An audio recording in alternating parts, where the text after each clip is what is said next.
tibwamu kati seriously on a serious note.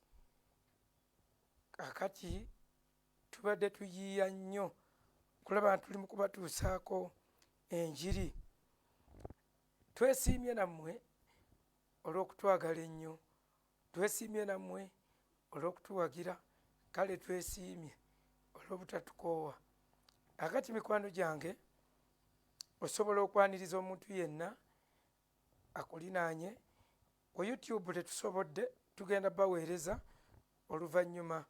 Enjiri eno ejja kuteekebwayo oluvannyuma lw'abalala. Katugende maaso nammwe abali ku Facebook katana, Mukama ajja bakolera ebyekisa, mubeere nga tetuvuddeeko. Okay. Nga bulijjo era amannya, nze Bukuye Gerald, sikyusa mannya, nze nkyusa mbala, manyi ereeta enjawulo mu bulamu. Abakyusa amannya mukole ebyo, abakyusa ebitundu mukole ebyo, abakyusa ebintuntu, ekiriwo ekikulu ekyokukyusa mbala. Embala bw'ekyuka ebintu bingi bikyuka, so si sounds z'amannya. Tugenda mu maaso. Ataginga omuntu yenna, yaniriza omuntu yenna, yanirizaayo mukwano gw'omu, share. Gendawo wansi, nyiga ku gundi yo, ku ssimu yo waliwo akagambo share, nyiga share, obeeko gwe shayalingirako, abantu basobole okujja tuyige ekintu kino. Abategedde gap theory, Mukama abawe nnyo omukisa olw'okugaziya n'olw'okwenaanuula, obeeko ekintu ekipya ky'oyiga. Ekyo nno kye bayita okuzza obuggya amagezi gaffe. Amagezi tebagazza buggya nga baganaaza ne sabbuuni ow'oluvu oba ng'ogakonkona omutwe engolo.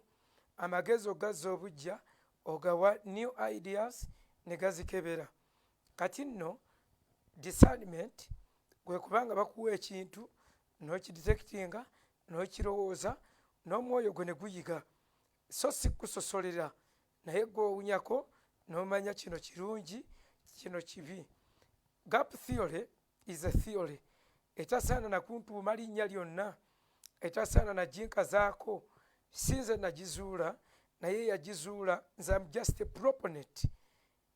Proponent ya muntu embracinze ekintu.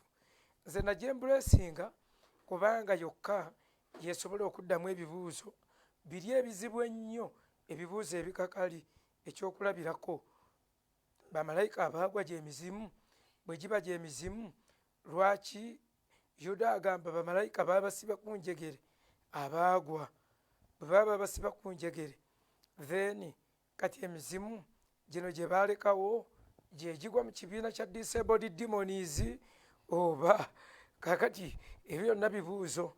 Gap theory ye yalinyambako nze okubanga nkyewogomyeko mu yo okugiddamu, nga bwe nninda full theory yo gy'olireeta oba bridge theory gy'oliba ozudde yonna, ndi gy'embracinga. Naye sofa njagala gap theory era ngyembracinga. Nagisoma nagitegeera. Nze nagisoma mu 2004 we nasomera gap theory, nga tusoma book of Genesis gwe twasomera gap theory. Okay. Now, gap theory etuddiramu ebibuuzo ebiyinza okubayimbiriza n'obukristaayo ne bubatama, nga Samwiri ekisooka essula ya 28, omukazi bwe yayogerera n'agamba alabye Katonda ng'ava mu ttaka.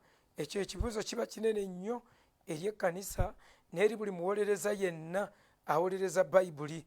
Every Christian apologist aba alina okumanya bwe baddamu ekibuuzo ekifaanana bwe kityo. Omukazi mu Engedi bwe yayimusa omuzimu gwa Samwiri, ekyo kyokka kyokka n'agamba ndabye Katonda ng'ava mu ttaka. Samwiri n'avaayo ate n'ayogera n'abuuza onzuukusirizza ki? Katonda waba tayogedde naawe, nze n'ayogera naawe? Ekibuuzo, Katonda ali mu ttaka. Ekibuuzo, abatukuvu babeera mu ttaka. Ekibuuzo, Samwiri bwe yamala n'addayo mu ttaka. Ekibuuzo, abatukuvu beegasse wamu n'aboonoonyi mu ttaka.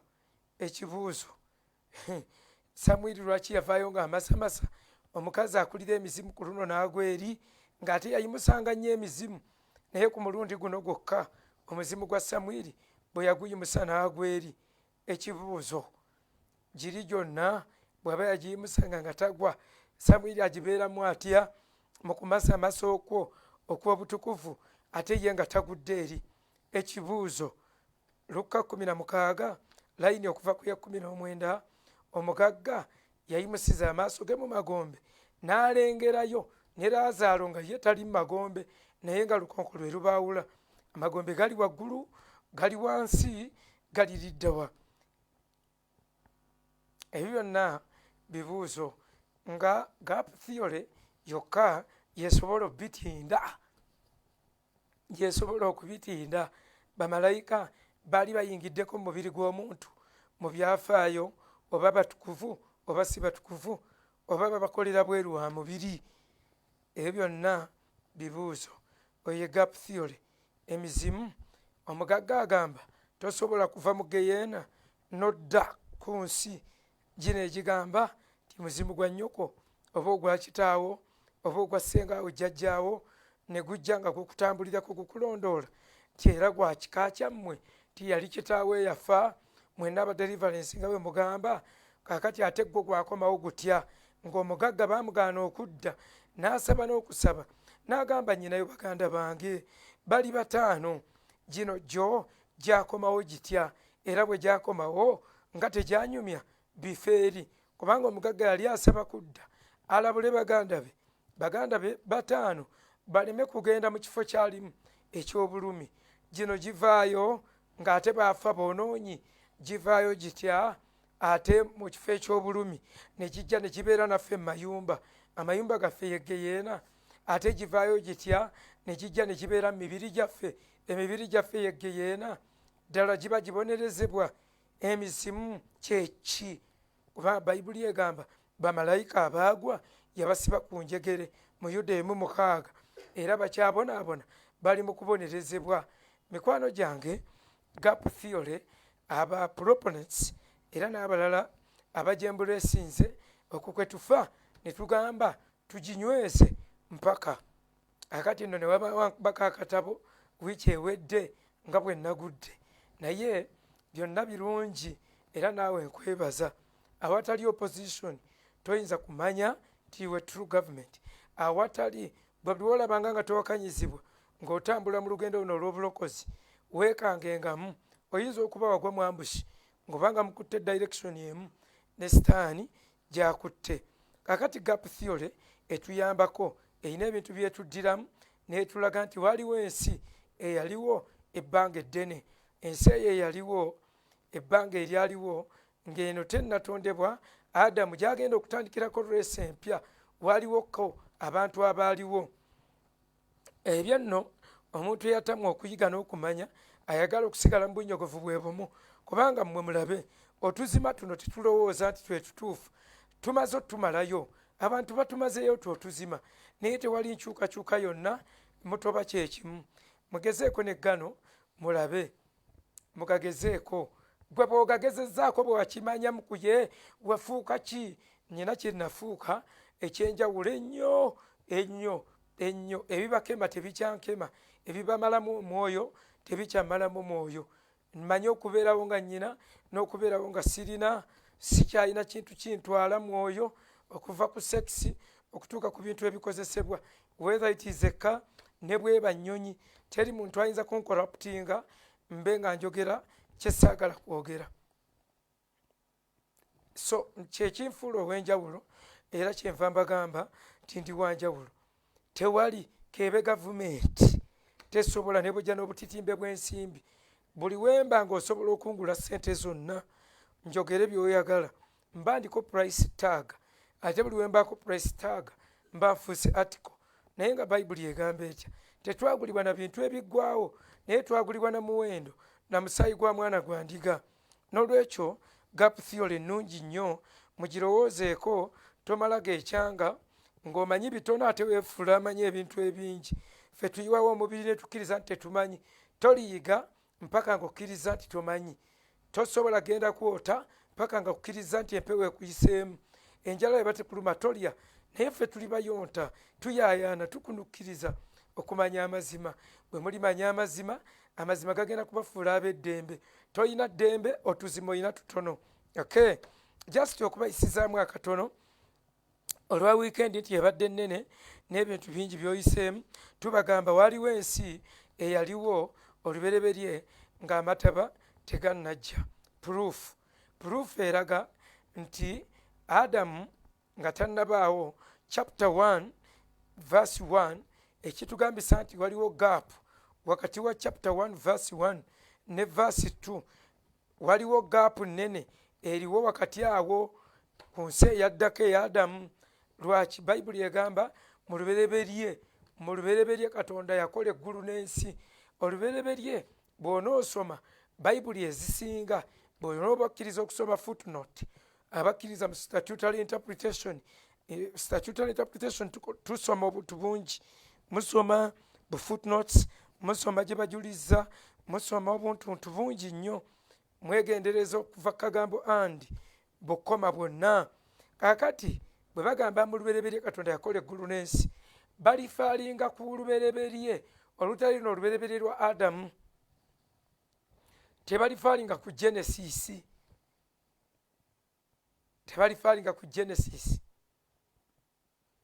Naye balifaalinga ku lubereberye olw'emyaka emingi ennyo kye tuyita gap theory, nti mu lubereberye Katonda yakola eggulu n'ensi, era tukkiriza ng'ensi eyo yali nteeketeeke, nga nnungi, ng'erimu ebintu ebirungi bingi, ng'erimu n'abantu. Era abantu abo Bayibuli beeyogerako mu ngero 8 okuva ku lunyiriri olwa 27. Yesu ng'agamba nti ye yali omukoza ng'emisingi gy'ensi giteekebwawo. Wano ku Adamu tebatulaga nnyo nga Yesu bakola. Era wali omwannyinaffe yatujjukiza Yobu 37:38 nga babuuza Yobu ebibuuzo byali mu 82 nga bamugamba, gwe wankwatirako omugwa ng'ensi, gwe wandeegerako omugwa nga nkola ensi. Eno eya Adamu tebatulaga nga baleega omugwa nga bakola ebintu. Era ebigambo ebyakozesebwa mu kitabo kya lubereberye bye bigambo replenish nga kitegeeza kuzzaawo, nga biringa ng'ebiddawo, n'ebigambo nga let there be light. Waaliwo omuntu awakana ne light gwe bagamba tireka wabeerewo ekitangaala. Ku luno Katonda bwe yamala okukola ebintu bye n'aba nga tabimuzzaamu, Saitwani oba Shaitani omumpembe oyo Lusiferi n'atamuzza mwene ennimiro gye yakola. Katonda n'agamba tukole kati omuntu mu ngeri eyaffe. Ti bwe tumala omukola, Katonda n'asimba n'olusuku Edeni, naye nga ne Lusifa yalina Edeni eyiye. Munnange Ezekeeri 28 Bayibuli eyogera okuva ku lunyiriri olw'13, 14, 15 mpaka 17. Bayibuli ng'egamba nti wali mu Edeni olusuku lwa Katonda, nti nze nakusimba ne nkuteeka waggulu ku lusozi. Ye yali ku Edeni, ne bakolayo ku Edeni olusozi, ne bateekayo amayinja waggulu. Omumpembe oyo gye yabeeranga era gye yayimanga n'asinza, eggulu lyonna ne liggumira. Ezekeeri bw'agamba nti wali kerubi abikkako, nga buli mayinja gonna ag'omuwendo n'ebitaasa ebirungi nga biri mu ggwe. Kale Lusifa bw'atyo yasinzanga, yali muyimbi, ng'era Katonda nga n'eggulu bwe liba lyogera naye nga basyamuyita ayi kerubi abikkako. Nga Lusifa kitegeeza emmunyeenye ey'enkya. Naye Lusifa bwe yali mu Edeni ye, nga wansi waliyo abantu abakolanga bakabaka, abakolanga ng'abamasaza n'abakungu ab'enjawulo mu nsi eyo. Eno Bayibuli, endagaano enkadde n'empya, bigezaako tuwa hits nga bitulaga ensi bbiri. Ensi ya Lusiferi yakubibwa amataba agagikuba neggwaawo. Naye ate ensi ya Adamu, kubanga ekitebe ekyafuganga ensi kyabanga Edeni, ensi zino ze zaabanga headquarters. Mujjukire bino, mbajjukiza mu bujjukiza, nabagamba Edeni ziri 4. waliwo Lucifers Eden, Eden ya Lucifer eri mu Ezekiel 28 gye bamugobamu yali mu nsi eri. Ngero gyayogerako nti ebeerekamu. Yesu gye yagamba nti yali nsi ebeerekamu. Lucifer nga tannagikuba era bagyogerako mu past tense ti bwe nali mu nsi eri ebeerekamu. Ate Yesu bwe yatuuka ku eno ensi yavaako akuba bisambi. Ho kuno kulya ennaku emyaka 3 gokka 33 yavaako agikungiriza n'agamba kuno kuliko ennaku naye mugume nze empangudde ngenze kubategekera bifo mbakime kuno tekubeereka. Kakati ngero 8 ate ayogera ku nsi, ngero 8 3 ayogera ku nsi emu ebeerekamu gye yabeeramu. Magezi yayogera ye Kristo, magezi ye Kristo. Tukkiriza nti awo Kristo yali ayogera, magezi yali ayogera. Kristo ge magezi ga Katonda. Ngero essula ey'omunaana layini nvudde ku ya 10 kanve ku 26. Ye nga tannatonda nsi newankubadde ennimiro newankubadde enfuufu y'ensi eyasooka.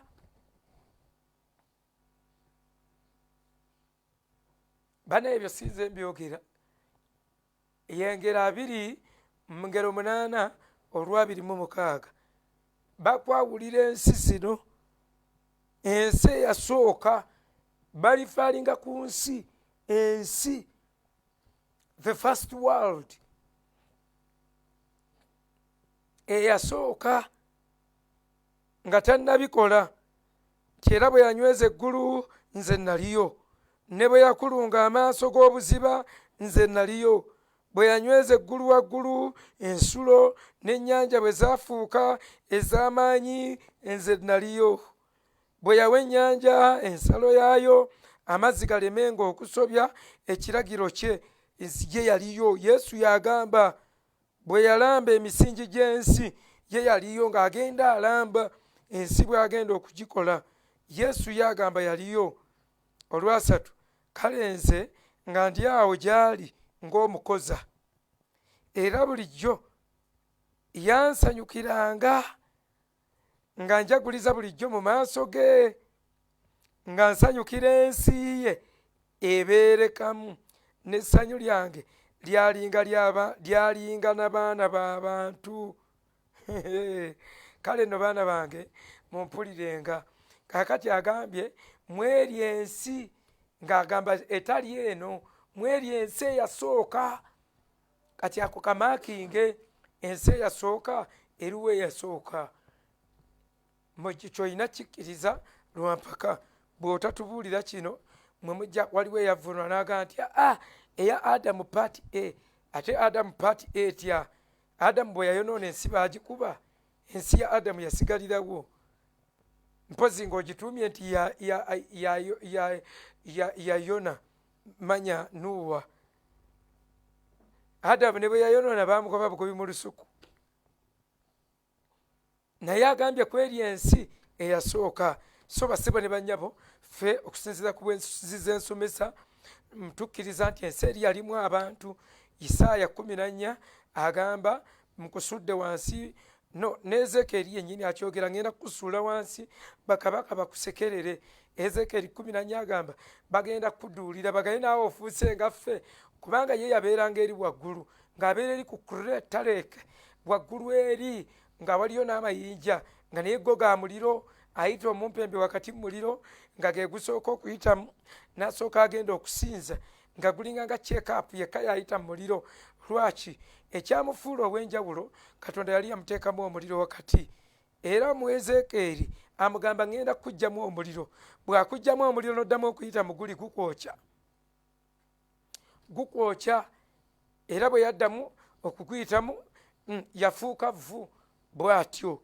Ezekieri 28 ojja gisoma okuva ku 13 ogende mpaka ku 17 ne bamufuula evvu bw'atyo n'ayeyambisa akabonero k'omusota. Okay, ati Bayibuli egamba nti nkusudde ti ate ggwe togenda kwebaka mu ntaana ng'abamu ku banno bakabaka baani. Kati ye agenda kusigalirawo. Sitaani si musibe ye, si mukwate kubanga obudde bwe obukwatibwa gye buli ye Lusifa.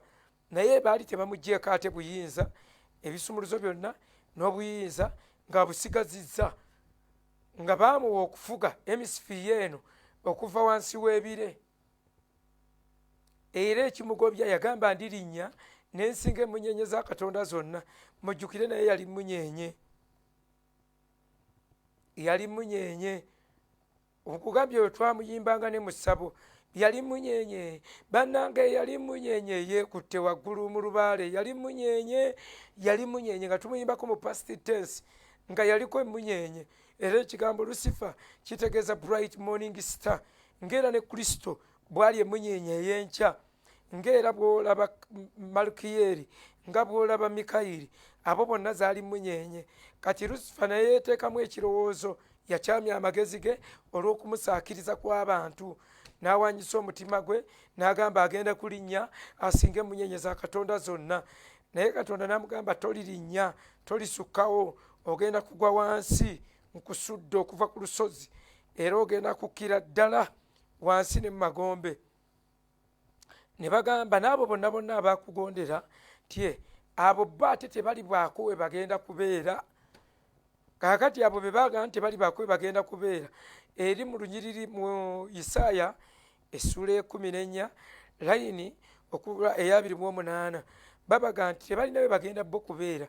Abantu bali abaamugondera mu nsi eri gye baga nti ensi ebeerekamu, olw'okuba bo tebalina wakubeera, banoonyawo okuteeka omutwe tebagulaba. Kale egyo gye myoyo gyabwe tegyasibibwa ku njegere gye giri, gikka emagombe, givaayo, gitambula, gikola gitya ne Lusifa bw'ali. Kakati bassebo ne bannyabo, gap theory tukkiriza bwe tutyo, manya bakkiriza bwe batyo, nange ate era bwe nzikiriza. Otherwise omala kuntaasa ku bibuuzo biri nange ne njikuteera ne nga ngitadde, naye ekyo kye nzikiriza. Akati emizimu gyegyo be bantu bali abaaliwo abatayaayo obutaayaaya. Kakati gyegamba gitya mbu gya kika, egyo egyabuukinga, egibuukinga families, nga bwe mulaba ettaka bwe lyali edda nedda, ng'ettaka teryaliko bannyiniryo, naye ng'olima bulimi, obuukinga bubuukinzi bw'oyita. Bwe batyo abantu ne bajjamu amagezi agasala ensalo, bwe beeyongera ne bayiiya engeri gy'obwannannyini, ne bayiiya ebyapa, ne bayiiya amateeka ge bayita ebyo byonna byonna, Registration of Titles Act, ne baleeta ebyo byonna byonna Succession Acts, ne bayiiya ebintu bingi nnyo ebiraga obwannannyini ku ttaka. N'emizimu gino bwe gityo olw'obungi bw'abantu bali abaaliwo olubereberye lulimu eri ensi ebeerekamu. Ensi yalimu emirembe ng'emizimu mingi nnyo eri ensi yaliwo. Abantu abo baali bangi nnyo abaagonderanga Lusifeeri. Naye munnange Bayibuli eyogera nti wazisa ebibuga byamwo byonna n'abikuba n'abisuula ku ttaka n'agizikiriza. Era Bayibuli emugamba wazisa ensi yo n'ebibuga byamu ebigirimu n'abantu bonna. Era bano abatukuvu nabo n'abateekera mu busibe, ng'alina amakomera g'abateekamu, tabagatta naye nga biri magombe, nga tabagatta. Bayibuli kyemugamba nti ataatanga basibe kudda waabwe yali alifa alinga ku bano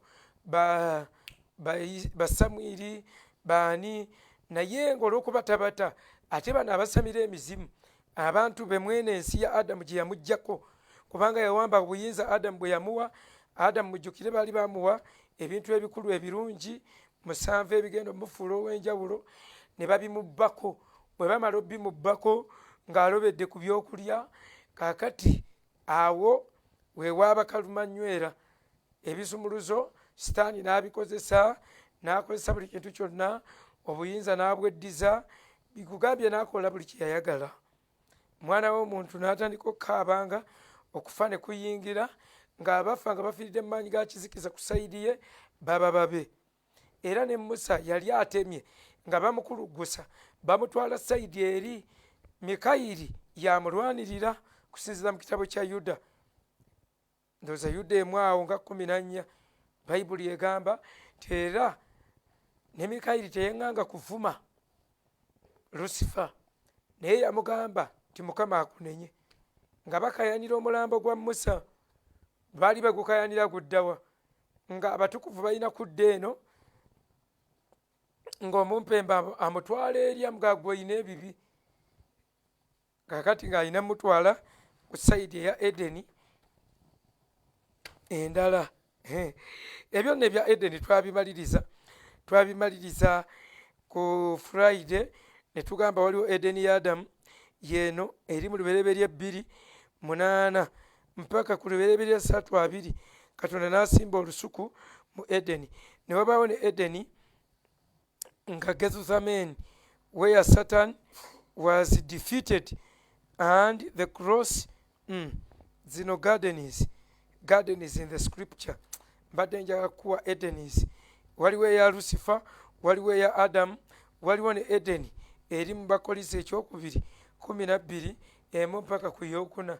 Pawulo gyagamba nti yatwalibwa mu ggulu eryokusatu mu Edeni eya Katonda. Ne wabaawo ne Edeni paradise. Paradise eyo eri wansi Ibulayimu gyali ti receptionist. Ennyiriri ezo zonna twaziba bassebo ne bannyabo kikuyambe okubaako by'ogatta n'ebyokutegeera. Kaakati mulina ekintu kye mugenerayizinga ne mugamba nti bamusa balinayo akaseera kaabwe Yesu bwe yalifa nako emagombe n'ababuulira enjiri, tebakulimbira bwereere. Omusango gugenda kulamulwa mu ngeri 3. Waliwo abaafa nga tewali mateeka naye nga baali balungi era bagenda kulamulwa awatali mateeka nga conscience zaabwe zibabeeredde amateeka. Ebyo mbijjawa mu kitabo ky'Abaluumi essuula ey'okubiri layini okuva ku ya 14, 15, 16, 17, 18. Ne wabaawo ate abantu abaaliwo nga baleese amateeka jjukira baagaweera mu kitabo ky'Okuva essuula ya 24. Musa ne bagamuwa awo abo bonna abaalamulwa awaali amateeka bagenda kulamulwa n'amateeka. Kaakati ate ffe guno gwe musango. Kristo yajja mu nsi, ekitangaala kizze mu nsi, ne mugaana ekitangaala, ogwo gwe musango. Pameti esookerwako okukkiriza Mukama waffe Yesu Kristo, ebyaddala kulokoka. Obulokozi bwaffe nga bugenda kuba bulamulwa mu ngeri eyaabwo nga tulina etteeka ery'omwoyo, mwoyo omutukuvu, Kristo we, tugenda kulamulwa kusinziira ku kigambo kya Katonda. Ekigambo kyatugambye gwe mwoyo era bwe bulamu. Kakati mikwano gyange njagala nziruke mangu nnyo mbabuulire. Njagala kumaliriza ekintu kino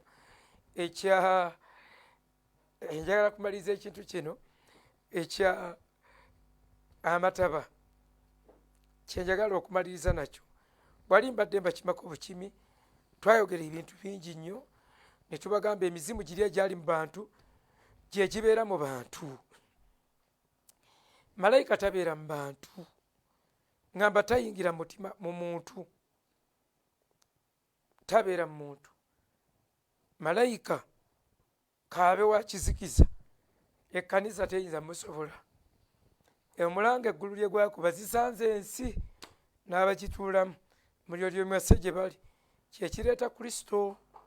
Era Bayibuli egamba nti awo ne ndaba obulokozi bwa Katonda waffe buzze nga solution bulokozi.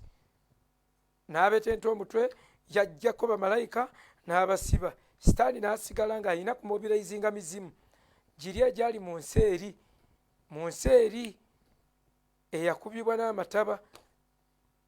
Lucifer ng'amaze okwonooneka yonna n'agivuluugavuluuga n'ekubibwa n'amataba. Kakati bassebo ne bannyabo, ebyawandiikibwa ebiggulawo comparison eno biri 2. Peetero ekyokubiri 3:5 olw'omusanvu. Ensi eyo gye boogerako gap theory ffe tukkiriza bwe tutyo. Peetero ekyokubiri 3:5. Peetero ekyokubiri 3 5 mpaka ku lw'omusanvu, kubanga beerabira kino nga baalaba ng'edda waaliwo eggulu n'ensi eyafa mu mazzi, eyali wakati mu mazzi. Olw'ekigambo kya Katonda, ensi ey'edda amazzi kye gaava gagisaanyaawo n'ezikirira. Naye eggulu eryakaakano n'ensi ebyakaakano olw'ekigambo ekyo byo biterekeddwa ate muliro, nga bikuumibwa okutuusa ku lunaku olw'omusango n'okuzikirira kw'abantu abatatya Katonda. So bassebo ne bannyabo, maakinga ebyo ebigambo ate bisome bulungi. Waliwo ensi eriwo, bagambye eyo yo, ate yo tegenda kukubibwa n'amazzi, wabula eterekeddwayo muliro, era bagenda kugizingako ng'omukeeka. Naye eri yasaanyizibwawo n'amazzi. Ekigambo kusaanyaawo kimaakinge. Boogera ku nsi ki? Gye tugamba ensi eya Lusifa.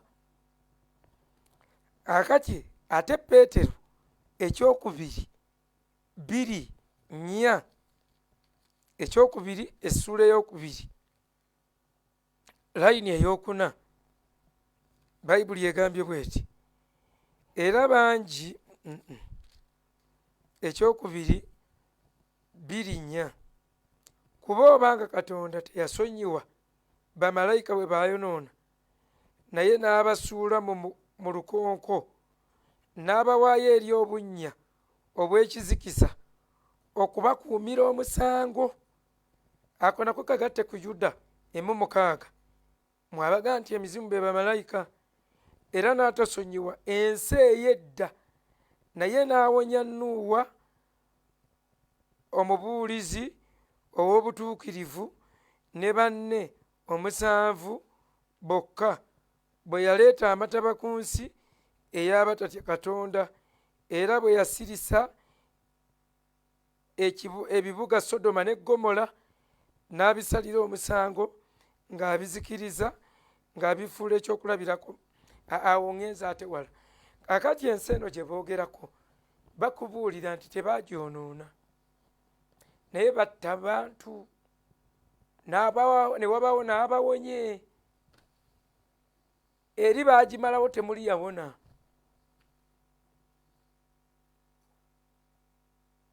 Kaakati amataba aga Nuuwa n'amataba ga Lusifa in comparison. 1, ekisooka amataba ga Lusifa gwe ku battebo bweti, wano wandiikeyo nti Lusifa, eno wandiikeyo nti Nuuwa. Amataba ga Lusifa, the earth was made waste, ensi yamalibwawo, yaggwawo, yamalibwamu ensa, gyonna yakubibwa.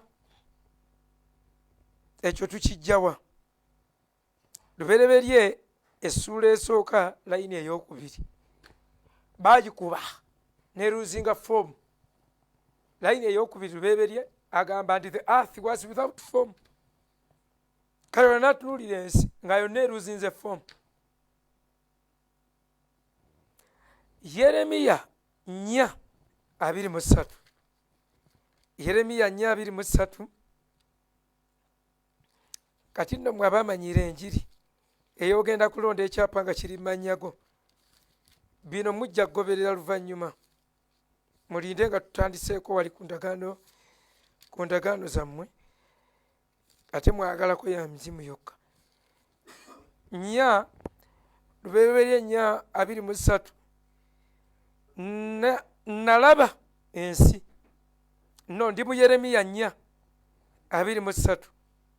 Nalaba ensi, era laba nga njereere nga yeetabudde, n'eggulu nga temuli musana. Kati eno Yeremiya 4:23 gy'ayogerako, lubereberyemu olwokubiri gy'ayogerako.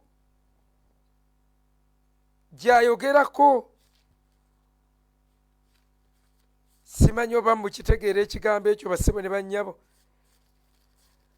Yeremiya gyayogeddeko tugende mpolampola gyayogerako ne lubereberyemu gyayogerako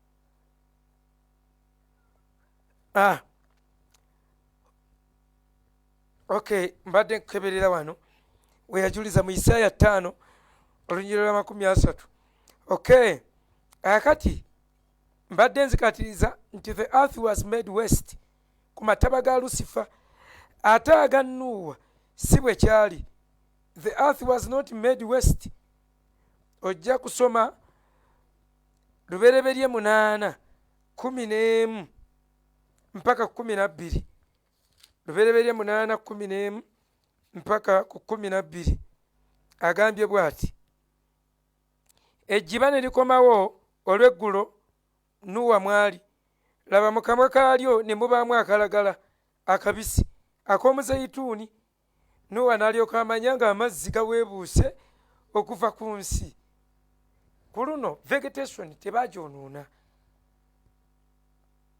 nga n'endagala ku miti ejjuba lyanogako ne lireeta nga waliwo n'abantu abafisse emyoyo 8.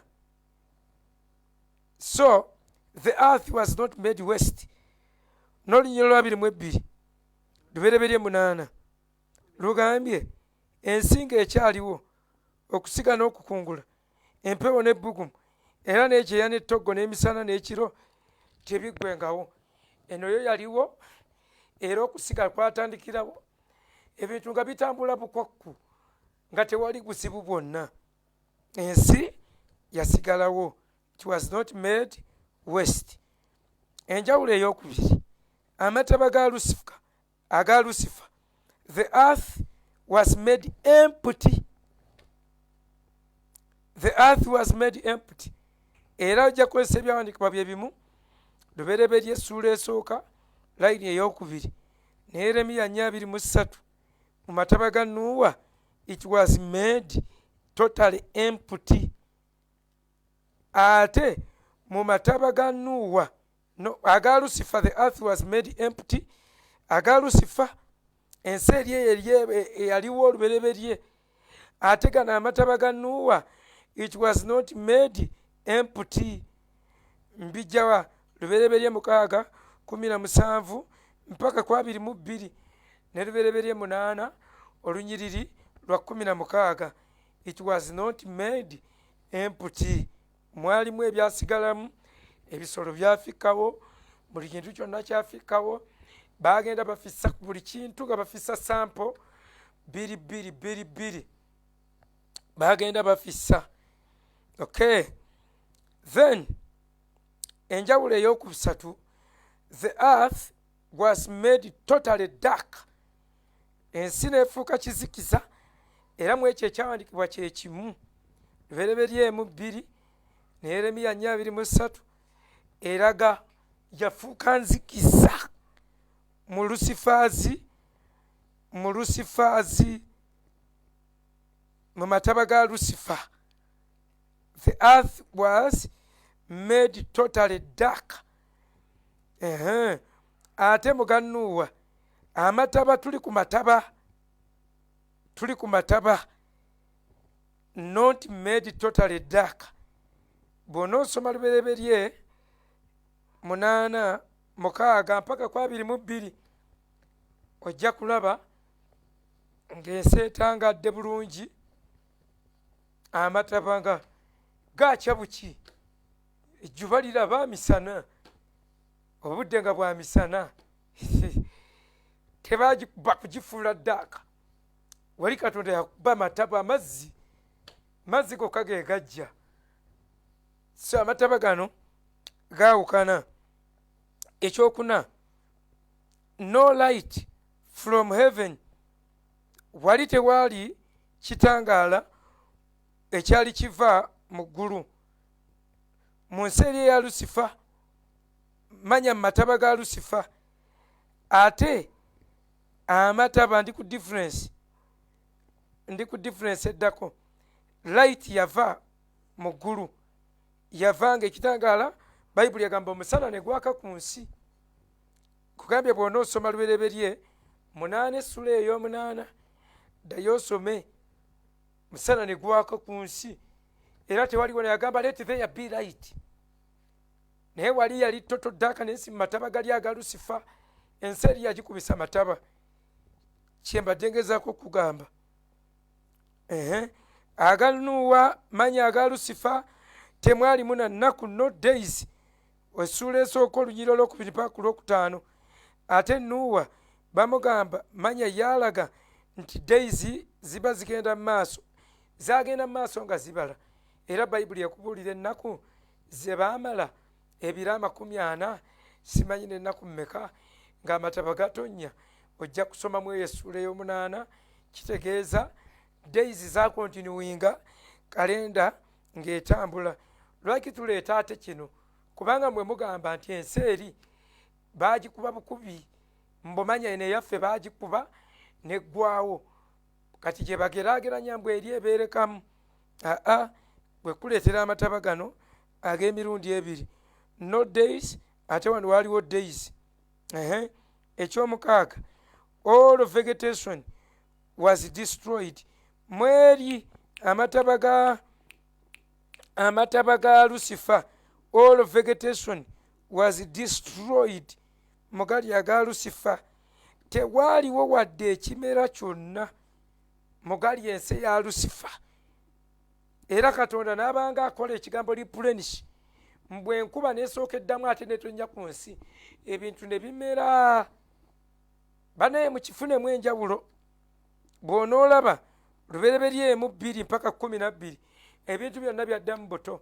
Nti awo enkuba netonnya ku nsi, ettaka ne lireeta emiti, Katonda n'ameza omuddo, n'ameza. Kyova olaba mmwe mujja ne mwewaana nti bannaye ebirala byonna Katonda yalagamba bugambi let there be, let there be. Naye bwe yatuuka ku muntu n'akwata n'atonda. Excuse me, tiva mu byokwerimba byonna yabitonda. Gakuba bino ebirala yali akola replenishing. Ebintu ebimu ensigo zaalina mu mazzi, manya zaalimu mu ttaka, naye nga environment eriwo tebiganye wadde okumera wadde okukula. Okay, all vegetation was destroyed. Mweno mu mataba gali aga Nuuwa, bw'onoosoma Yeremiya 4:23 mpaka 26, ojja kusinkana nga all vegetation was destroyed. Ebimera byonna, emiti gyonna, buli kintu kyafa.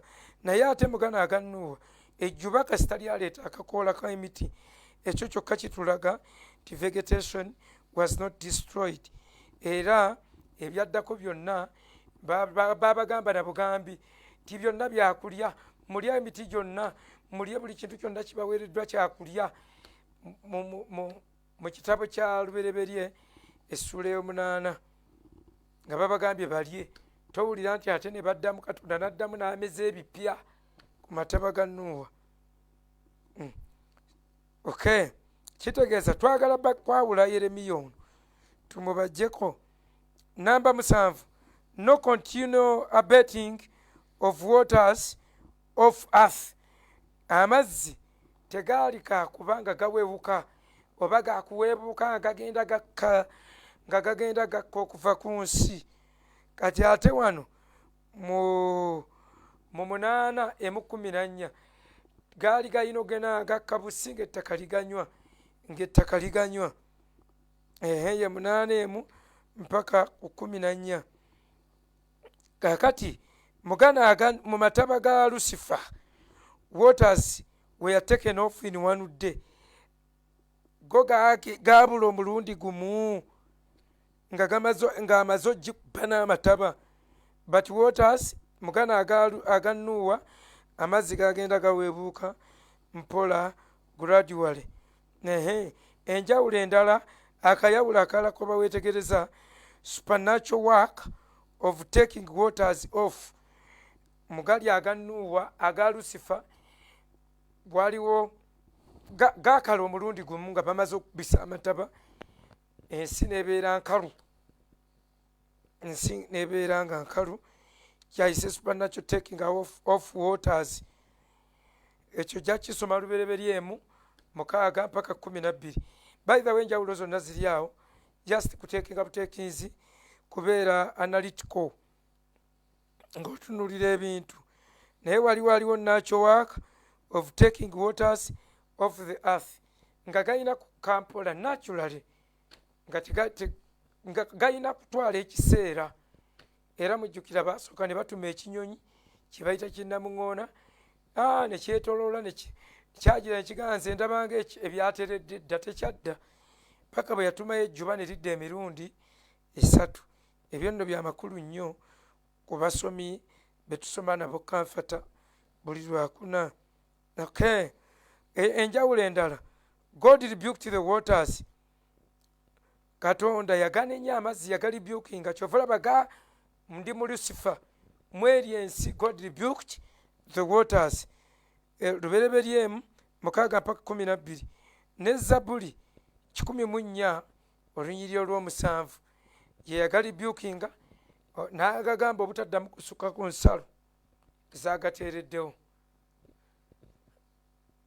Ge yali ayogerako tegayina kusukka nsalo kubanga luli Lucifer yagatwalako obuyinza bungi nnyo ne gasukka ensalo.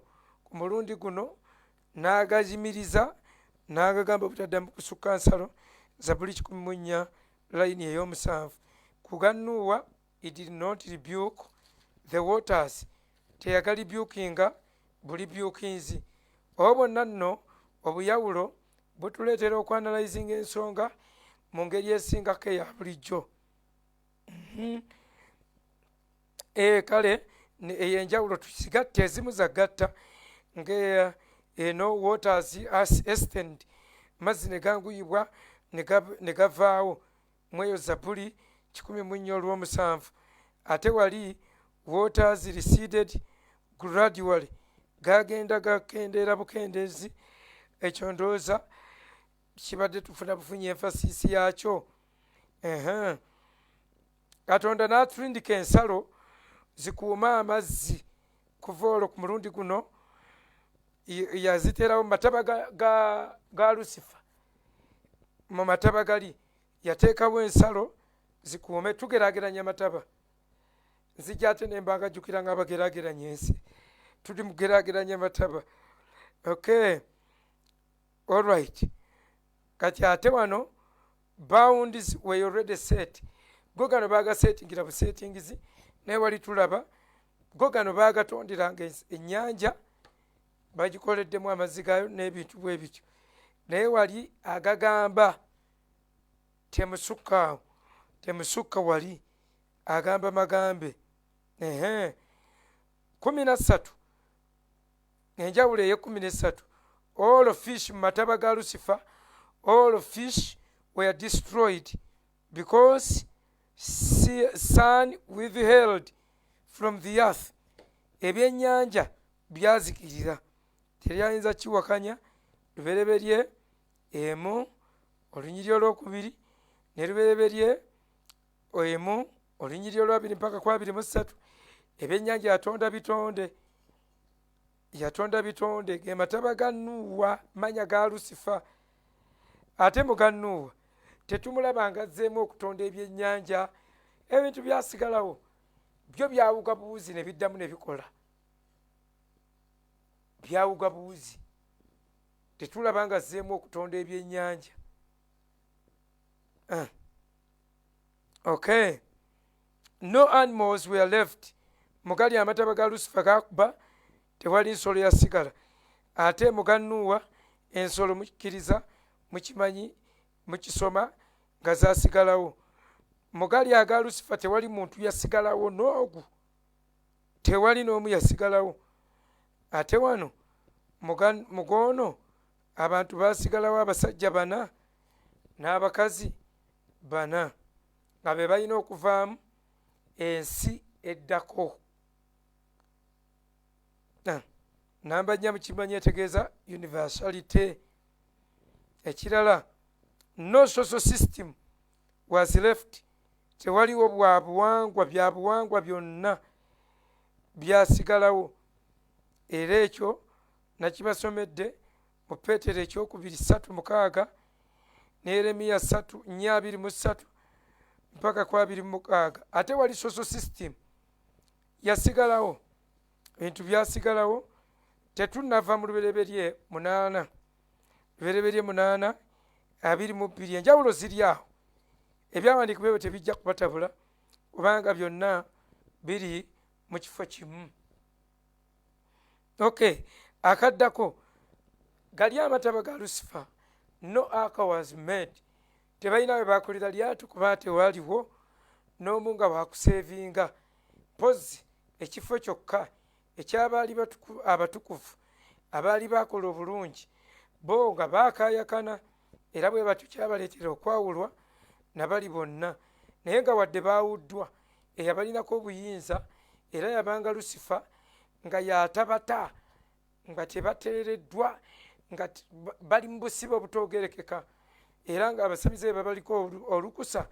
Kyova olaba omukazi omulogo amafiina w'ebiro ebyo yayimusa omuzimu gwa Samwiri ogujjayo mu ntaana, ate n'agweringa n'oguyinza taguyinza olw'obuyinza bwe baalina ng'abalogo. Akati ate wali tugambye baakola eryato abantu ne bawonawo. Ndowooza ezo ziyinza okubamala, ezo zijja kubamala mu byonna bye twogera. Now ebintu bino bisobola okubayamba mwe mumanye nti emizimu gifubutuka mu nsi eri, gyabulwako bwe kibeera, era ginyumira kubeera mu bantu nga ze nnyumba, nga ye nnyumba yaazo. Era Bayibuli, Yesu yagamba nti bwe gijja ne gisanga ennyumba nga njere, gitya okuyingira. Ennyumba ey'emizimu gye giyita ennyumba eno emibiri gyaffe. Era Yesu bwe wajja n'awamba ayagala kweddiza yeekaalu, n'agiwa Omwoyo Omutukuvu nga bwe yeddiza olusuku ku luno n'alugaba n'aluwa omuntu omulala, yaluwa Adamu. Adamu n'alimbibwa. Bwe tutyo n'emizimu gyonna ginoonya kubeera mu bantu nga gibafuula ennyumba zaagyo. Naye Yesu atuwa Omwoyo ono Omutukuvu. Bw'atuwa Omwoyo Omutukuvu, Omwoyo Omutukuvu ennyumba ebeere yiye. Bayibuli etugamba etya? Bayibuli egamba mu kitabo ky'Abakolinso ekisooka essula eyokusatu layini okuva ku 17, Bayibuli egamba nti muli nnyumba, muli yeekaalu y'Omwoyo Omutukuvu. 17:18. Kyokka ate ne Bakolinso ekisooka essula ey'omukaaga layini ey'e19, Bayibuli egamba bw'ova ku 18, Bayibuli egamba mmwe temumanyi nga muli yeekaalu ey'Omwoyo Omutukuvu, ng'Omwoyo Omutukuvu atuula mu mmwe. Olw'19 lugamba nti temuli ku lwammwe, waliwo ekirala ekibavuga. Kaakati ebivuga bya mirundi ebiri, gy'emyoyo gy'emirundi ebiri, Holy Spirit and Evil Spirit. Ekibyawula kagambo Holy and Evil, oba oyinza okiyita Holy Ghost ne Evil Ghost. Omwoyo omubi n'omwoyo omulungi. Ghost kitegeeza mwoyo. Byombi mu Lugriiki babiwa ekigambo eki pneuma. Pneuma kitegeeza mwoyo. Pneuma bwe guba mwoyo mubi, pneuma. Bwe guba mwoyo mulungi, pneuma. An abstract. Then Omwoyo Omutukuvu ekimwawula ku myoyo emirala nti ye mutukuvu naye nga gyonna myoyo. Kati ekirala nti gyo giri gyava mu bantu, gyali myoyo gy'abantu. Era kyova olaba gikaaba empewo, gyamanyira kubeera muntu, giremera ku muntu ne gibuuza kati ffe tulagewa. Tekimanyi gyakulaga. Yesu bwe yali atugamba okugigoba, teyatugamba na kugigobera mu Geyeena. Yatugamba mugigoberenga mu nsenyi enkalu ewatali bantu. Lwaki? Jjo gibeera mu bantu. Kati ate bamalayika bo tebabeera mu mubiri gw'omuntu. Era mukimanyi, mujjukira mu ssuula ey'e10 eya Danyeri bwe baateega malayika wa Danyeri ne bamusibya ennaku 21. abaali bamusibye baali bamalayika nga tebannabakwata kubasiba, nga tebazanyirwako, ng'ensi bagikola kye baayagalanga. Era buli yaweerezangayo Katonda nga muwulira agudde, buli yabeekoleranga Katonda n'abeera ow'amaanyi, mwagendanga okuwulira ate ne beemulugunya, ate Katonda n'abakba, Katonda n'aboyogera, Katonda ng'alabula ayimirira nabo nga bamalayika batambuza bigere, nga beebeŋŋanga bamalayika ab'ekizikiza, ng'olutalo lwava waggulu mu ggulu ne lujja ne lufuuka goliro wofeya olw'abamalayika. Naye okuva olwo bamalayika bwe baabasiba, kati leero ne tuba tudiringa ne invisible world, era kye kizibu ennyo okusinkana malayika ng'atambula n'ebigere, naye tusobola okulaba emirimu gyabwe, tusobola okulaba giraasi, n'olaba ng'omuntu ng'akola, omwami omu ali ku mukutu guno yabadde atuwa obujulizi, n'olwaleero nkyewuunya, yeerabira ensawo ye mu mmotoka, ensawo ng'erimu butitimbe bwa ssente. Manya ng'erimu ssente z'empitirivu, nemepuyita butitimbe, erimu ssente empitirivu, ekigambo buyitirivu gw'omanyi bw'okibala, naye yalimu ssente ze nga n'okulingiza ziringiza, ng'erimu ekyapa kye, ebyapa mulimu ebiwandiiko bye, mulimu ebintu ebibalirirwamu akawumbi ka ssente nga biri mu nsawo. Bwe yasituka n'asituka na biveera, ensawo n'agyerabiramu, nga wayiseewo ennaku kumpi 4. Sikyajjukira nnaku ze yatugambye, neewuunyiza nnyo ne zimbula nako. Ali ku mikutu gyaffe, musajja waffe nnyo, naye luvannyuma nnyo ne bamukubira ssimu aba takisi nga bamuyita akime ensawo ye, n'asanga ssente ze nga mweziri, ne bazimugamba n'ozimugamba nga baabaze namu nga tebaakutte ku kintu. Kaakati ani oyo? Awo Katonda asindika malayika abeerawo akukanga, muwulira buwulizi ng'omutima gugaana, muwulira buwulizi nga wadde muli babbi, ekyo temusobola kibba nga kizitoye. Musajja n'atuwa obujulizi, omusajja y'omu emmotoka n'emukuba n'atumbira mu bbanga, n'akomawo ne yeekata wansi, n'atafuna injale, n'addamu n'atambula butereevu nga musajja mukulu. Nze ebintu bino mbirabyeko nange ebimu. Naweereza nnyo, nvuga emmotoka, nva Ejjinja ku 8 ogw'ekiro, enkuba etonnya, super custom, nali nvuga super custom by that time, amadirisa nga wanise waggulu, ntaddemu n'ekibugumu, nakooye, nali naakabuulira service 3, siina driver, nze nvuga, enkuba etonnya, nali nvuga speed 12, ngenda okuvuga nga emmotoka esirikiridde, otulo ne tunkwata, otulo bwe twantwala, ngenda okuwulira omuntu aŋŋamba zuukuka, ngenda okutunula bwe nti ng'ekimotoka ky'ebikajjo kyafiiridde mu kkubo ng'amataala gakikubamu. Nensiba emmotoka ne yeekulula mpaka emmotoka neetuukira ddala ku kimotoka n'ekikiisingako katini nnyo.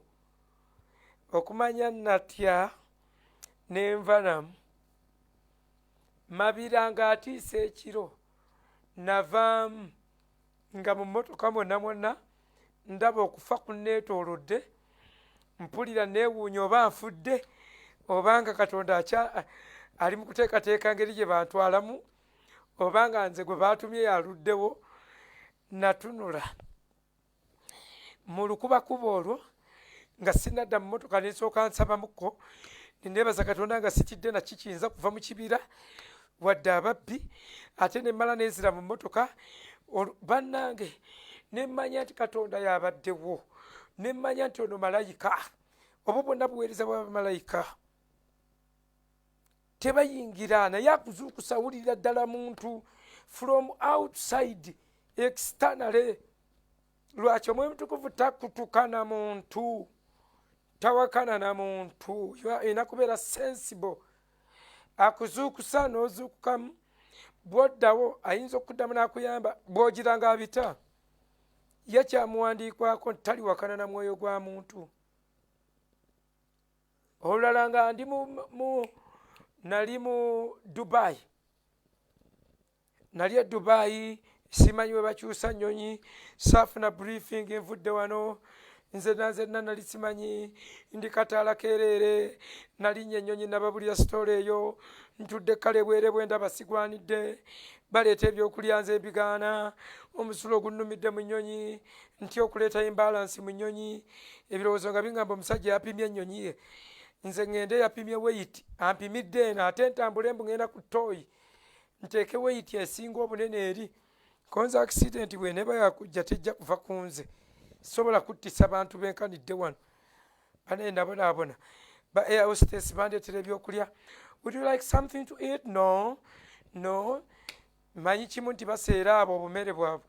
Kumbe ebyo byonna biba ku air ticket. Enjala byonna yannuma. Naye amaalo ge gamu. Ntuuka ku airport. Simanyi bwe bawanyisa nnyonyi. Ngezezzaako okwekuba ku muddugavu awo mu Nigeria. Mubuuza nkoze ntya. Sibitegeera byayogera. Bayombera obwereere abo Abanigeria. Bayomba. Ne muvaako oyo ne ŋŋamba nkoze ntya. Ne ŋŋamba naye kasita nninnya mu nnyonyi. Ne bantuuse Dubai. Olwo nali ngenda mu Philippines Manila. Naye ne ŋŋamba waayi kasita abazungu be baataddemu. Mpoomeddwamu nange. Era kale emizimu gye Uganda ginoonyeza ku maapu ya Uganda nti gindaba for that moment. Kale era kale gimbisse gimanyi nafudde. Kaakati mba ndi awo ebirowoozo nga biŋŋamba kati nga bwe binsaze nti ŋŋenda kukoma wano simanyi nja kumalaka nga sinnagenda kwekubira mulanga nti nabuze banzizeeyo mu Uganda kubanga yansasulira tiketi yaŋŋamba twandifulo tuwe tiketi. Akati nga mbeerawo nga ŋŋakampomerwe nga nambula Dubai ntunula mwama waggulu ndabanga bali bakola roofing carpet yonna obuyonjo. Ne ŋŋamba my God. Ne ŋŋenda ku escalator ne nsawo escalator ne nnyambusa sirinnyanga ku escalator n'ensawo yange ne ntuuka eyo ne ndaba ekkirira ne banziza ne ŋŋamba era kale banaye nakola amaalo gonna ate teri kikoyanga maalo. Kyenava nga kati ngenze kwebaka wansi ku kisaawe ne nzikaawo ne nteekawo ekisawo. Kati olwo nasooka ne nnyimirirako mu layini mbu ŋŋende ndaba abakutte paasipooti zaabwe. Nange ne ŋŋenda. Omusajja ayogera bubi naga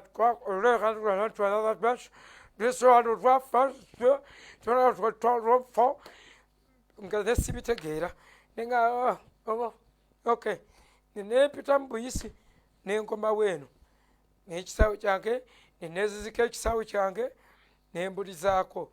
Mba neebase omuntu najja, muntu yayogera Luganda n'aŋŋamba mukuye wazze genda mu Philippines oli wano weebase yimuka nga sipiidi gyantwala yimuka oddeyo mu layini nyemugaa njagala omunnyonnyola n'atambula ne mugaa navuddeyo dde yonna navuddeyo ddeeyo ne baŋŋaana genda gwe genda ffa mu kumagamaga genda. Omuntu teyaŋŋanya mwetegereza naye ninga eyamulabako nga muddugavu. Munnange naŋŋamba nti genda wali bajjamu engatto mbabuulira wali baatujjangamu engatto simanyi oba nakati wekiri baba babikyusa engatto zonna ozijjamu omusipi n'oyisa eri. Omusajja naŋŋamba ebimu tojjaamu gweyitawo buyisi yitawo gweyitawo nze nkulaba yitawo. Bassebo ne bannyabo nempitawo. Bwe nayitawo omusajja nyininyini eyangoba nemmuwa. Omusajja n'akebera n'abikkula n'anjjako tiketi n'ampandikira n'ampa ekirala n'ampa ennyonyi egenda flight eneddako. Ne neeyongerayo nsale kubanga eno todda. Ne nnyanguyirira neetoloola ensisinkano ono omusajja muganda ayogedde oluganda nanoonya banaye nanoonya ekisaawe obuuza ku baabo abaddugavu excuse me, are you coming from Uganda? Me to come from Uganda. You come from Uganda. Me, I'm Nigerian. You cannot be from Uganda, no? No, Gavanak.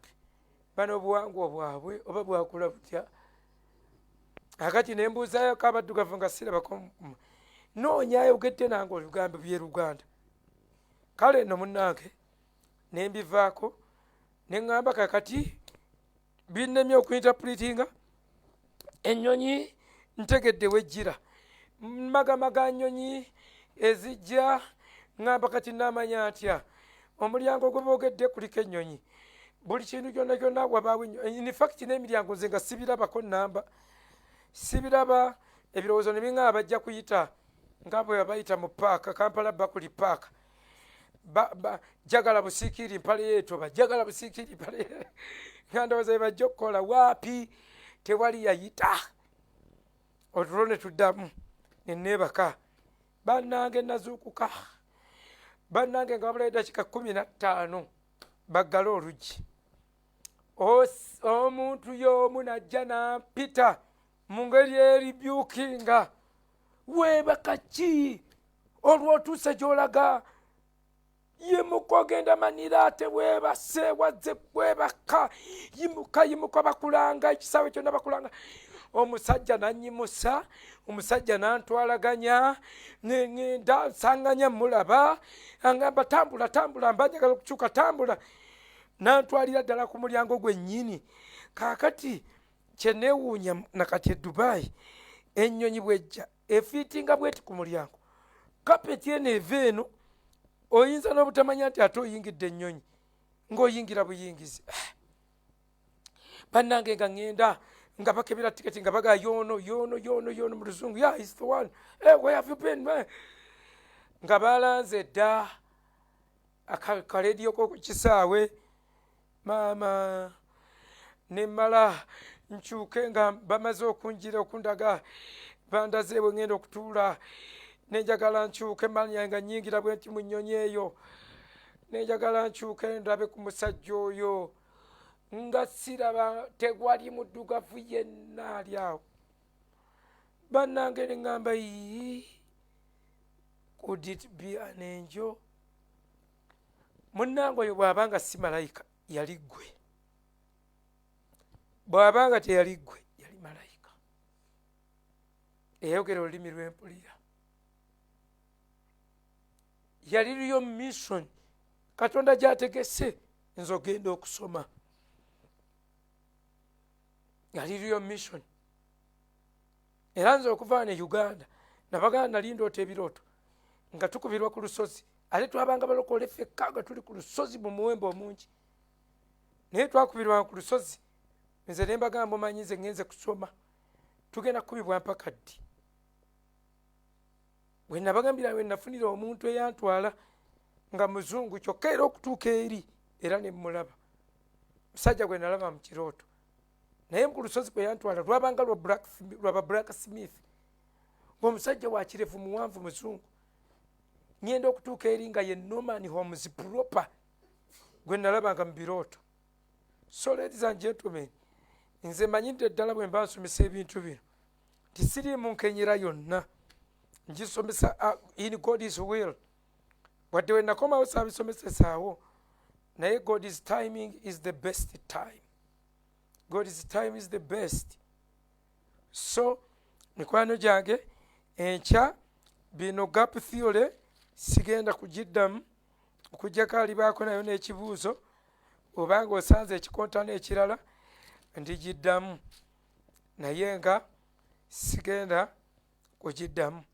Enkya twembaakinga ku ndagaano 15 ez'obwa Katonda.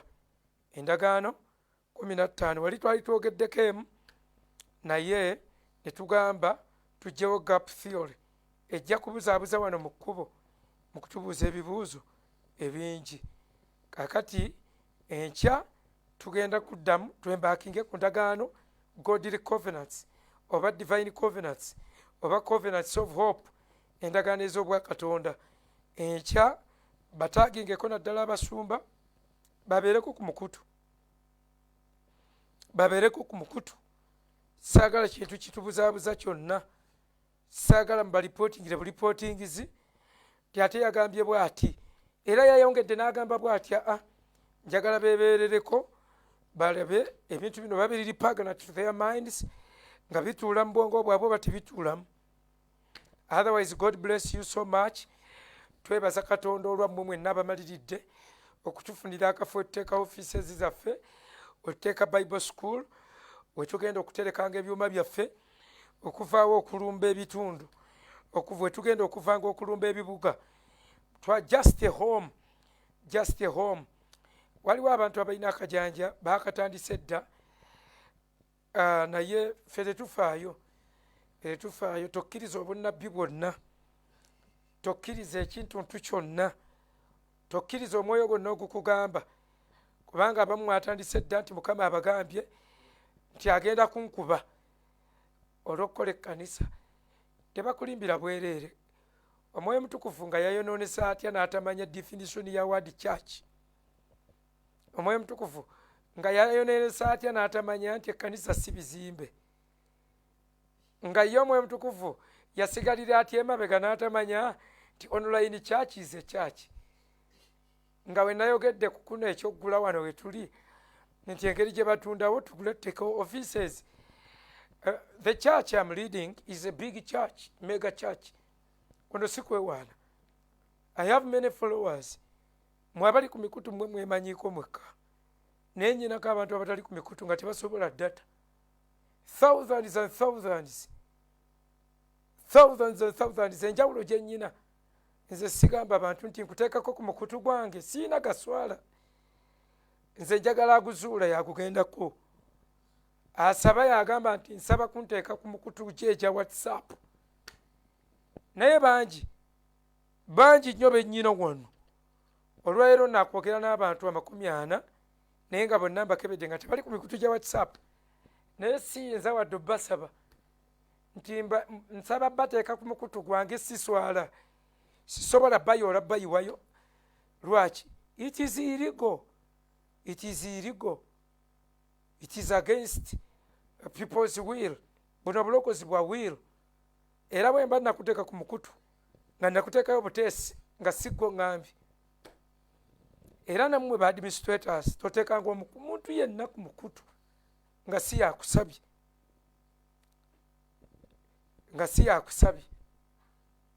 Okay.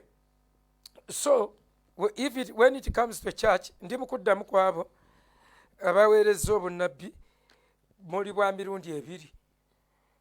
Nalagadde okubalowooza nti muli baagenti, naye ne mbaleka ne ngamba kituufu oyinza okuba kiwawulidde nti Mukama agambye agenda okunkuba nti kenkolawo church.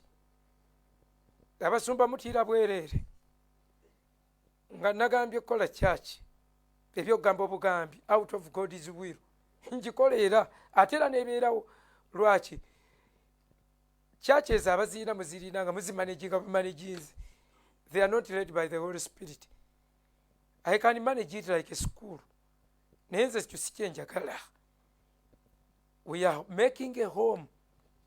Harvest Bible University ebeerera home. Kubanga leero physical class tugisomeseza mu primary school, Kawala Primary School. Kituleetera okusoma weekend yokka. Kakati online mwe musoma. Kati buno bu offices bwe bulinga national office. Kati bwe tuteesa tukole offices we mugenda okusisinkana documents zammwe zonna. Kubanga leero documents zammwe eziri original betwatikira emyaka egiyise, original documents ziri mu America. Ku Harvest Bible University eri mu America. Ffe tubadde batuweereza ne basigaza originals nga beekwasa ti offices. kati ate nabo bakodo bayitirivu tebayinza wadde okugula ka kompyuta bamanyira ababasaba ate kyesisobola kukola kati n'olwekyo we are establishing ourselves. God is establishing us. Bwana akafa si kanene nnyo batundawo $5,000,000 oba naawalala kubanga bwe bazimbazimba ne bawulira ng'ekyebbeeyi banyiniwo katukula awalala $5,000,000 twabala $5,000,000 zisobola otugulira akafa akalungi mu kibuga saagala mu kyalo nze nava mu kyalo Yesu namusaba ayinza okuba yakkiriza obutadda mu kyalo ebyamakanisa kyakizze n'akatandika tobala atamanyi yagamba mukuye kotandika ekkanisa mukama agenda kunyigira mukama teyakuyita kutandika kanisa tomanyi nakumanya nze gyendi natandika churches ekijja ne balole natandika churches mu Kiboga district natandika churches ntandise churches ate nga mmala gisumbako nemala okukwata nenjirekamu abantu at least 100 nentambula neneyongerayo nembaka ensawo yange netambula neŋŋenda ekyo kye tuyita church planting. Abaana baffe bonna basoma mu Bible school omwana bwange nti yayina okuyitibwa kw'obusumba mpakulula ebyuma nengenda nenkuba crusade wayagala omwoyo yamulaze okuteeka ekyaki tuleke etandise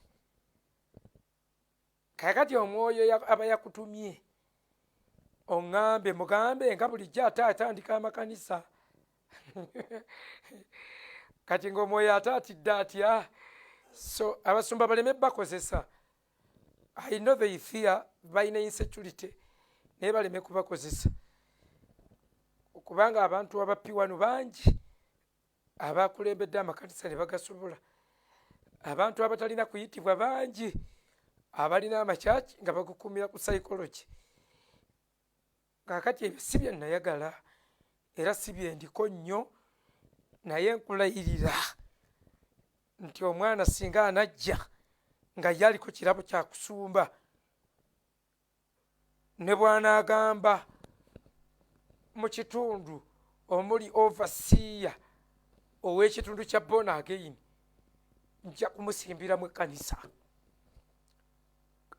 ekyo kyo kibakakasa nze okuyitibwa kwange nkumanyi ndi mu kusala layini ate kino kyenjagala okukola home njagala tuzimbewo ntekewo ne kahoolo nkalongoose bulungi nnyo ngattiremu abagole mbagattiremu nja bagatta ogwo musimbi gwe mujja ku bantu aziifu mugattisa supagulu tujja kubagatta baana ba Katonda ne balemwa n'okufumbirigana omusimbi kyaki mbuzayongeza gavumenti ejjako omusolo gwa $2 2.5 siringi $2.5 mwe abantu ne mubakuba $8,000,000 ate nga buliga bwammwe mwe mubulunze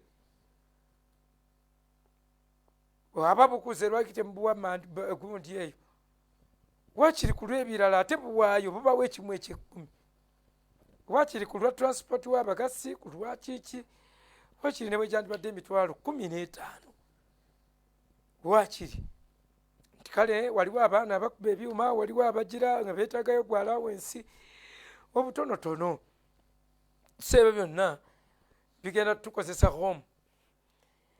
Lastire waliwo enkyukakyuka nnyingi ze twagala okuleeta omwoyo yaziteeka ku mutima gwaffe agenda tutuganya nga tezeetaaga zikolera mu buweereza bwa muntu yenna nga tezeetaaga nga zeetaaga mu ofiisi yo oba mu kafaako. So we want to follow the will of God without fear or favor. Awatali kwegulira ku muntu yenna tukole okwagala kwa Katonda. However, nze mukuye Gerard omusumba wange ye Bishop Stephen Sefuma Inner Man Ministries era nkyali muweereza obw'oku UCC nkyali muweereza waayo buli lwakuna mbaayo nga mpeereza Mukama bw'aliba naye atuusiza ekiseera n'ayogera naye n'amugamba omuvubuka mugobe tulikiraba ate nakyo era naye nga bwenti bwentambula soma ebitabo nenzija nembuulira but is my pastor. He found me, he began me from zero. Ne maama oyo Mama Favor Senfuma, I greet you in the name of Jesus. Kakati tewaba leeta temwerimbira obwereere, temwerimbira obwereere nga nakola church. I know how to mobilize. I know nkola movement yetogerekekana toyinza na kuyinza kusobola. But I'm making a home for Harvest Bible University, for Harvest Teaching Ministries. Abatono abajja okusabanga nange, it is okay. What's wrong with that? Naye nga services tuzikwatirayo eyo ku UCC tubeerayo. Nolwekyo bw'oba oleeta sente zo tewabakanga, mbeera free, sente zammwe tewali nnyinizo. Naye nga bambi tubeebaza abantu banaatera mu kwenda kuwera 40 ze miliyoni 40 ze tubala eziba zaakayingira. Tusonda mmeka 5 twakakikolera no weeks 2 3 oba 2 kitundu. Naye bwe muba mugenze mu miliyoni 4 tuba tetuzannya aye tetupapa. Just gwogamba bugayinze nja kusobola akakadde ako mu range ey'omwaka gumu. Mu range ya mwaka waliwo abangambye singa gwe wantaddeko dde automatically sisobola. Era ataŋŋambe ne woonooba ku lusegere bw'oti sisobola kusaako, sisobola. N'olwekyo tuba tubuzayo abantu 406 miliyoni mu range ya mwaka. Twewadde range ya mwaka tube nga tumaze tugenda kuzimba ekintu tuteekewo holo tuyinza n'okusaawo engeri bwe tutikkirira. It is going to be a real university. Kuliko library, kuliko ki byonna niko we tugattira. Waliwo sections ez'enjawulo, waliwo omuntu wanoonyeza Katonda n'awummula nga kitebe kyammwe. Mukuyenno ojja kuba w'amaanyi. Ani akulimba? Ani akulimbira obwereere? Mumwe mujja okuba ab'amaanyi.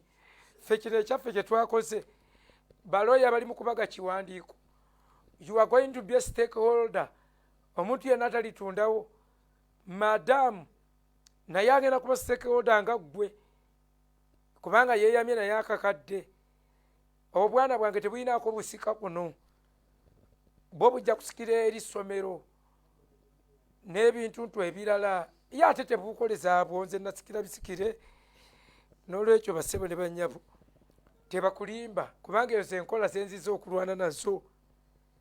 Gundizi Ministries buweereza excuse me bwe twagala ekifo ky'abalokole rediyo y'abalokole kintu ky'abalokole byenjagala nze ebyo nga teri akirinako buyinza kukitunda ne bwe tuba tufudde tubeera ba trustees abanaabaawo. Era mwena erinnya lyo ojja ddisangako tujja kuweereza kopi ya kipapula obeere nakyo nga iwe stakeholder. Baloya bali mu Kibaga, tulina baloya 7 nga nze seebaze n'abanaatera okufuluma. Actually abaana baffe abasinga tuli mu kubazza mu masomero bonna nga tubayingiza obwaloya. Kijja tuyamba nnyo okutambula. Totwefuukire nze nnyina ebyokkola nandibadde sigenda ate kusoma kunoonya mirimu kati obuweereza sibunoonyamu kyakulya naye bwe kiba kizze bambi okimpa naawe sibagobye kunnyambako naye ate sijja gamba ti bw'otanyamba nsobola okukubira simu ng'abasumba bwe bakola mukama akubanja ekibwa eky'ekkumi agenda okukukuba omugambirangawo naawe akubanja kubanga ffenna tuli kika kitukuvu bakabona bantu banvuma naye akikuweekokko awulire bwe kizitowa kakati